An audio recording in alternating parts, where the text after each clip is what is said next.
First of all, ouch, because Tesla shares slid in that direction today after CEO Elon Musk put up an interesting poll on Twitter. Musk offered to sell 10% of his stock if Twitter agreed to it. Well, guess what?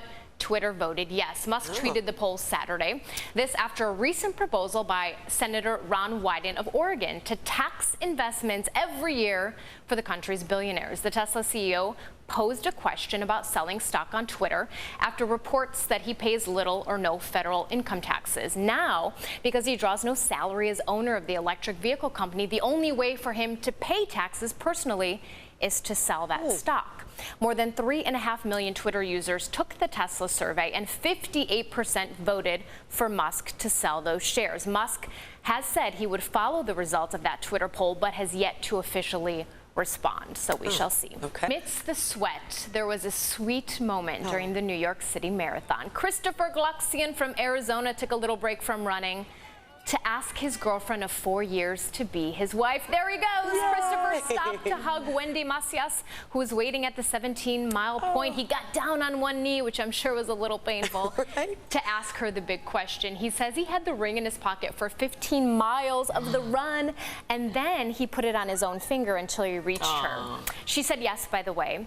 Right after that, he jumped right back into the race. I'm sure that adrenaline rush helped him finish, right? So from race prep to wedding prep, we wish them both the best. Yay! And she was there at the 17-mile marker, as she said she would be, so that is awesome. That makes running a lot easier. Yeah, we have that to look forward to. Oh, yeah, for sure. Hey, this also happened during the New York City Marathon. A runner fell to the ground just 200 meters away from the finish line. But what you're seeing there is two strangers picked him by each arm and helped him finish the race. You can see a third man behind them, making sure he didn't fall backwards.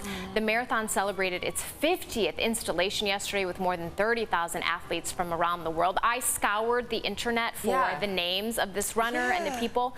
Identities are still not confirmed, because I wanted to give them a shout out, but it's nice to see this happen. Yeah, they're amazing. You know, they're all in it together when they're participating, right? So sweet. Right now we're talking about Travis Scott and Drake, who are now being sued for negligence and encouragement of violence at the Astroworld Music Festival in Houston. Now, at least 8 people were killed at that festival, their ages ranging from 14 to 27 years old. Hundreds of other people were hurt in that crowd surge. The crowd of nearly 50,000 people rushed when Scott took the stage. Some people were trampled, some passed out. That concert continued for nearly 40 minutes after police had declared a mass casualty event. At least 3 lawsuits have been filed, 2 of which are seeking $1 million in damages. The lawsuits claim the defendants failed to provide adequate security and medical services. Travis Scott, who produced and headlined the event, posted a video on Instagram saying he was not aware of just how severe that situation was. Now, as you can imagine, lots of terrifying moments for most people at that festival. One San Diego man says he traveled from Spring Valley to Houston for Astroworld. His name, Austin Pacheco. He says he waited in line for hours for a front row spot, but just a little after 9 p.m., he says things started to get scary. He says he could feel the crowd surge forward and says he had to grab onto a railing to avoid being pulled in. Got to that point where I felt people just sticking their elbows in my ribs, and I just felt very uncomfortable, and I couldn't move my elbows. I couldn't even drink my water from my from my Camelback, and I felt this heat. I'm not even kidding. I'm not exaggerating. This heat, just like a heat wave. Like if you're outside and it's a 120-degree heat wave, just hit my face. Pacheco says he hopped a fence and was able to get out safely. Packers quarterback Aaron Rodgers has lost a sponsor over his decision to not get vaccinated. Wisconsin-based Previa Health announced it's ending its partnership with Rodgers. Rodgers tested positive for COVID last week. He told reporters over the summer he had been immunized, but has since admitted that he is not vaccinated.